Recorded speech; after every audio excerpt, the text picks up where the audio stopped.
Assalamualaikum warahmatullahi wabarakatuh. Bismillah, alhamdulillah, salatu wassalamu ala rasulillah wa ala alihi wa sahbihi wa mawalah.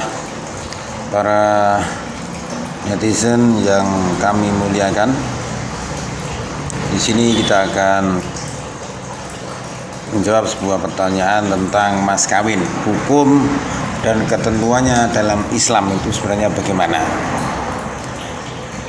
Mahar merupakan salah satu faktor penting dalam akad nikah. Karena mahar ini juga bisa disebut dengan sodak atau mas kawin dalam bahasa Indonesia. Nah, untuk mengetahui pengertian dari mahar, kita bisa melihatnya pada kitab Al-Fiqh ala Manhaj ala Madhabil Imam Asy-Syafi'i, terbitan Surabaya, halaman 75. As-sodaqu huwa al-malu alladhi wajaba alaihi zawju dafa'uhu li zawjatihi bisababi 'aqdi nikah. Maksudnya mas kawin adalah harta yang wajib diserahkan oleh suami kepada istri dengan sebab akad nikah. Jadi hukum mahar ini wajib. Hukumnya wajib seorang suami memberikan mahar terhadap calon istrinya. Sebagaimana keterangan lanjut kitab Al-Fiqh al-Manhaji, as-sodaqu wajibun 'ala zawji bi mujarradi tamami 'aqdi nikah sawa'un sumya fil 'aqdi bi miqdari muayyanin minal mal kal filira suriyah masalan aw lam sammi hatta law ittafaqa 'ala nafsihi aw adamu tasmiyatihi fal ittifaq batilun wal mahru lazimun. Artinya mas kawin hukumnya wajib bagi suami dengan sebab telah sempurnanya akad nikah dengan kadar harta yang telah ditentukan. Semisal 1000 lira Syria atau pakai rupiah, atau tidak disebutkan, bahkan jika kedua belah pihak sepakat untuk meniadakannya atau tidak menyebutkannya, maka kesepakatan ini batal.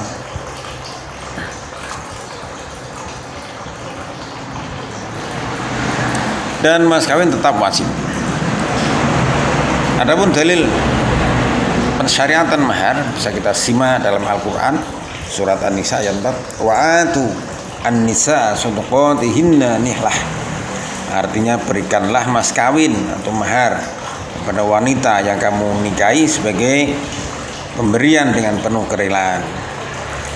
Dan tujuan utama dari kewajiban pemberian mahar adalah untuk menunjukkan kesungguhan niat suami untuk menikahi istri dan menempatkannya pada derajat yang mulia. Dengan mewajibkan mahar ini, Islam menunjukkan bahwa wanita merupakan makhluk yang patut dihargai dan punya hak untuk memiliki harta.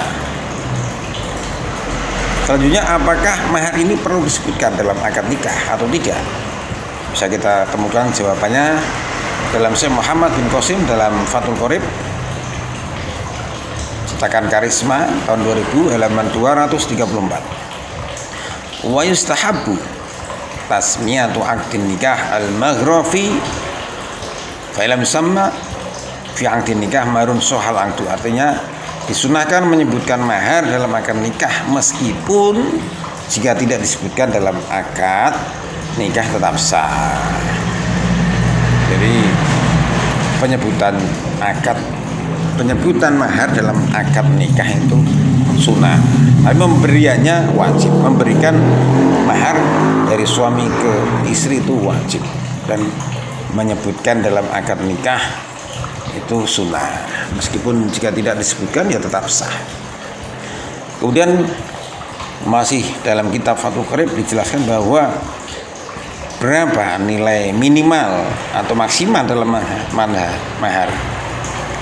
Ketentuan dalam mahar ini ialah segala apapun yang sah dijadikan sebagai alat tukar. Bisa berupa barang ataupun jasa sah dijadikan mas kawin. Namun mahar disunahkan tidak kurang dari 10 dirham dan tidak lebih dari 500 dirham. 1 dirham setara dengan 2,975 gram perak. Dengan demikian bisa kita paham bahwa tidak ada ketentuan minimal tentang mahar. Bahkan dalam sebuah hadis Rasulullah pernah menyatakan bahwa Sebentuk cincin terbuat dari besi pun bisa menjadi mahar. Dalam keterangan yang lain, Rasulullah juga menyinggung bahwa sebaik-baik perempuan adalah yang paling murah maharnya. Hal ini menunjukkan bahwa mahar bukanlah tujuan utama sebuah pernikahan. Nah, ini bukan tukar menukar dengan uang, bukan transaksi keuangan. Ini adalah akad suci. Dan standarisasi nominalnya disesuaikan dengan kondisi masing-masing pihak. Meski demikian, dalam redaksi Fathul Qorib di atas disebutkan bahwa sebaiknya mahar tidak kurang dari 10 dirham.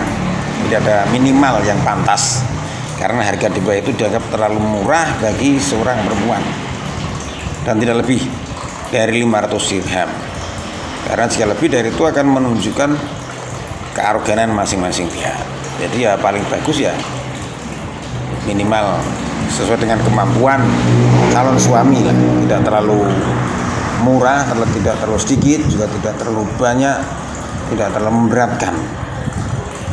Dari redaksi di atas juga kita bisa pahami bahwa mahar tidak melulu berupa benda yang berharga seperti emas, uang atau lainnya. Mahar juga bisa berbentuk jasa seperti jasa mengajari bacaan Al-Quran dan jasa lainnya.